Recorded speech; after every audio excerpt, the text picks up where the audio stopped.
Cominciamo con 3 domande.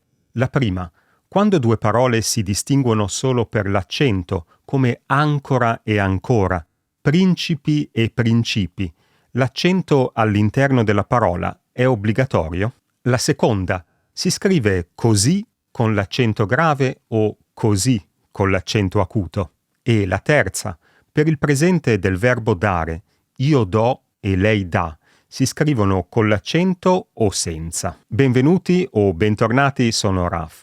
In questo video parlo di accento grafico, cioè dell'accento quando scriviamo. Cercherò di chiarire tutti i dubbi, ma anche di dare qualche consiglio pratico, perché, come vedremo, le cose non sono sempre così chiare. Per accento all'interno della parola intendo l'accento su una vocale che non sia l'ultima vocale della parola. Su questo tutti sono d'accordo. L'accento non è mai obbligatorio, neanche in quei casi in cui il cambio di accento cambia il significato della parola, appunto come negli esempi della prima domanda: ancora e ancora, principi e principi. Anche in questi casi l'accento non è obbligatorio e non si usa praticamente mai, perché è il contesto che chiarisce a cosa ci stiamo riferendo. Per esempio, se leggo una frase come questa: una delle più grandi barche a vela del mondo ha gettato l'ancora ad 1 miglio dal porto. Fra parentesi manca una L, dovrebbe essere dal porto. Ma a parte questo, non è necessario mettere l'accento perché è il contesto che chiarisce che stiamo parlando dell'ancora, quindi ancora e non ancora. Quindi, a meno che non sia un caso proprio dubbio in cui non si capisce di cosa stiamo parlando, l'accento non si mette. E non ci sono poi tantissime parole come queste che cambiano di significato cambiando l'accento. Mi viene in mente, per esempio, viola, il colore e lo strumento musicale, e viola, il presente del verbo violare. Oppure subito, nel senso di immediatamente, e subito, participio passato del verbo subire. E poi ci sono i verbi pronominali come lavarsi, divertirsi, vestirsi.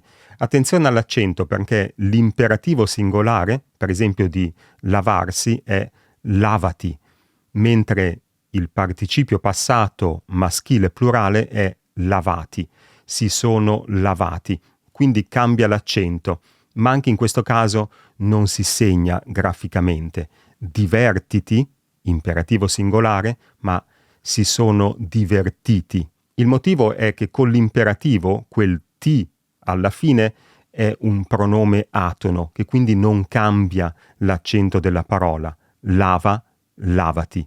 Mentre nel participio passato ati è la desinenza e quindi cambia l'accento della parola, lavati. Ma la cosa importante è che in tutti questi casi l'accento grafico non è obbligatorio e non si scrive praticamente mai. È obbligatorio invece scrivere l'accento quando questo cade sull'ultima vocale di una parola di almeno 2 sillabe. Pensiamo a parole come università, città, però, perché, affinché. In tutti questi casi è obbligatorio segnare l'accento e ci sono anche molti verbi, al passato remoto e al futuro, che richiedono l'accento sull'ultima vocale. Nell'ultima parte del video poi ricorderò anche alcune parole di una sola sillaba che richiedono l'accento. Ma passiamo al punto più importante: accento acuto o accento grave? Giusto per chiarire, l'accento grave è quello che va in alto verso sinistra, l'accento acuto va in alto verso destra. Questi sono gli unici 2 accenti che si usano in italiano. In qualche testo si trova ancora l'accento circonflesso, ma in italiano moderno non si usa praticamente più. La scelta fra accento acuto e accento grave è un punto un po' delicato perché ci sono ancora delle differenze. L'uso degli accenti in italiano si è standardizzato in tempi abbastanza recenti, nel XX secolo, e ancora oggi, come vedremo, ci sono differenze importanti. Ma cominciamo dalle vocali sulle quali sono tutti d'accordo. Sulla vocale A sono tutti d'accordo, l'accento è sempre grave, quindi si scrive università, città, verità, società, eccetera. E poi pensiamo anche ai verbi al futuro: andrà, vedrà, partirà, leggerà, eccetera. In tutti questi casi l'accento è grave. E anche nei casi in cui per chiarezza vogliamo scrivere l'accento all'interno della parola, come nel nostro esempio ancora. Anche in questo caso si usa l'accento grave. Nessun problema fin qui. Nessun problema neanche per la seconda vocale, la vocale O. Anche qui sono tutti d'accordo, però la O può essere chiusa o aperta. Pensiamo a due parole come corso, un participio passato con la O chiusa o, e corso, un abitante della Corsica con la O aperta. In questi casi, se volessimo scrivere l'accento all'interno della parola, dovremmo usare l'accento grave per la O aperta, corso, e l'accento acuto per la O chiusa, corso, il participio passato. Ma come ho detto, all'interno della parola non è obbligatorio e non si usa mai. Ora, quando la O è alla fine della parola, la O accentata è alla fine della parola, è sempre una O aperta. Quindi nei casi in cui l'accento è obbligatorio, si userà sempre l'accento grave sulla O. Per esempio, nelle parole come però, perciò, rococò, pedalò. In realtà non ci sono tantissime parole con l'accento sulla O, ma poi ci sono molti verbi al passato remoto. Parlò, mangiò e così via. In tutti questi casi la O è aperta e quindi usiamo l'accento grave. La terza vocale è la vocale E anche su questa siamo tutti d'accordo, ma per la E è molto importante distinguere fra E chiusa con l'accento acuto e E aperta con l'accento grave, anche alla fine della parola, perché può cambiare. Non possiamo però fidarci di quello che sentiamo, perché ci sono differenze a livello regionale nella pronuncia. Quindi prendiamo per esempio la parola perché. Si scrive con l'accento acuto perché la E è una E chiusa, perché si pronuncia in italiano standard, ma nel nord Italia molte persone, io compreso, pronunciano perché con la E aperta. Quindi io la pronuncio sbagliata, ma la scrivo giusta con l'accento acuto per la E chiusa. Non fidiamoci quindi della pronuncia che sentiamo, ma è meglio imparare quali parole richiedono l'accento acuto sulla E finale. E in genere si tratta di avverbi e congiunzioni, parole appunto come perché, affinché, poiché, benché, anziché, eccetera. Mentre con l'accento grave si scrivono parole come cioè, che si pronuncia appunto con la E aperta, oppure caffè, e naturalmente la terza persona singolare del presente del verbo essere. È. Quindi sulla A, la O e la E sono tutti d'accordo e non ci sono grandi problemi. Ma con la U e la I le cose sono un po' più complicate. Questa è l'immagine di una tastiera italiana e si vede che solo per la E ci sono le due opzioni con accento grave e accento acuto, mentre per le altre vocali c'è solo l'accento grave. Questo ci fa capire che la prassi più comune è di usare l'accento grave anche sulle vocali U e I. E quindi scriviamo così, bensì, più, servitù, lunedì, martedì, mercoledì, eccetera, sempre con l'accento grave. Questo è quello che raccomanda l'Ente Nazionale di Normazione ed è quello che raccomandano praticamente tutti i libri di grammatica. Ma allora, perché in certi libri troviamo queste frasi? Qui vediamo così scritto con l'accento acuto, qui vediamo sì scritto con l'accento acuto, qui vediamo più e in quest'ultimo esempio vediamo ancora più e partì scritti con l'accento acuto. Questi esempi hanno una cosa in comune. Sono tutti tratti da libri pubblicati dalla casa editrice Einaudi. Questi sono libri che avevo in casa e l'anno di pubblicazione va dal 1969 per questo fino al 2023 per questo che ho appena comprato. In tutte le sue pubblicazioni la casa editrice Einaudi usa l'accento acuto sulle I e sulle U, quindi non segue la norma generale. Ora, perché lo fanno? Non lo fanno sicuramente perché non conoscono la norma o perché sbagliano. Lo fanno per un motivo ben preciso, perché tecnicamente le vocali I e U sono vocali chiuse e quindi ha più senso usare l'accento acuto su queste vocali. ma la norma che si è affermata è quella di usare l'accento grave.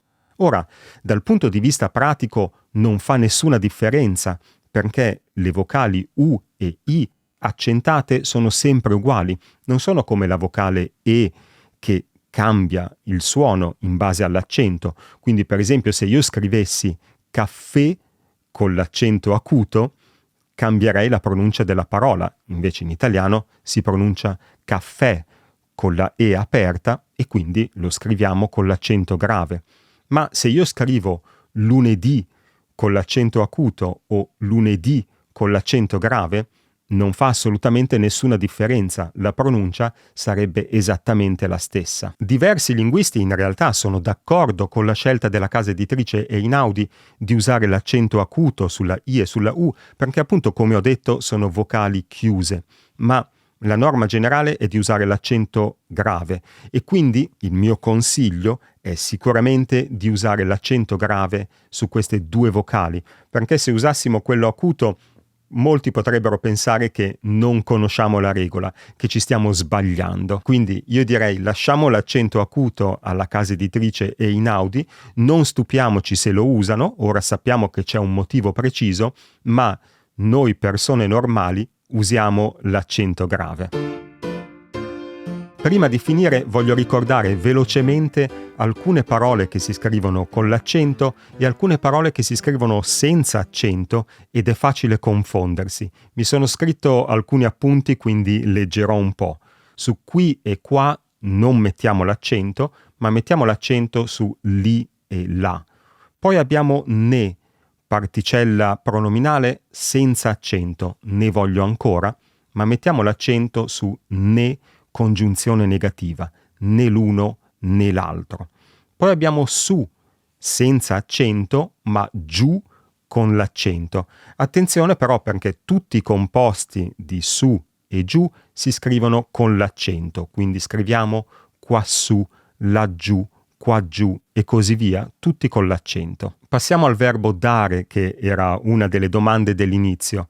Allora si mette l'accento sulla terza persona singolare del presente, lei dà, per distinguerla dalla preposizione da, ma non si mette l'accento sulla prima persona singolare del presente, io do, senza accento, anche se in teoria si potrebbe confondere con la nota musicale do, ma siccome è molto difficile confondersi fra queste due parole, si scrive senza accento, quindi do senza accento, da con l'accento. Per gli imperativi da, sta, fa e va si usa l'apostrofo, non l'accento, e si usa l'apostrofo anche con po', perché è l'abbreviazione di poco, quindi scriviamo un po' con l'apostrofo e non con l'accento. Mettiamo l'accento su già e poi una cosa che molti dimenticano: dobbiamo mettere l'accento anche sui numeri, quando li scriviamo in lettere, su tutti i numeri che finiscono con il numero 3,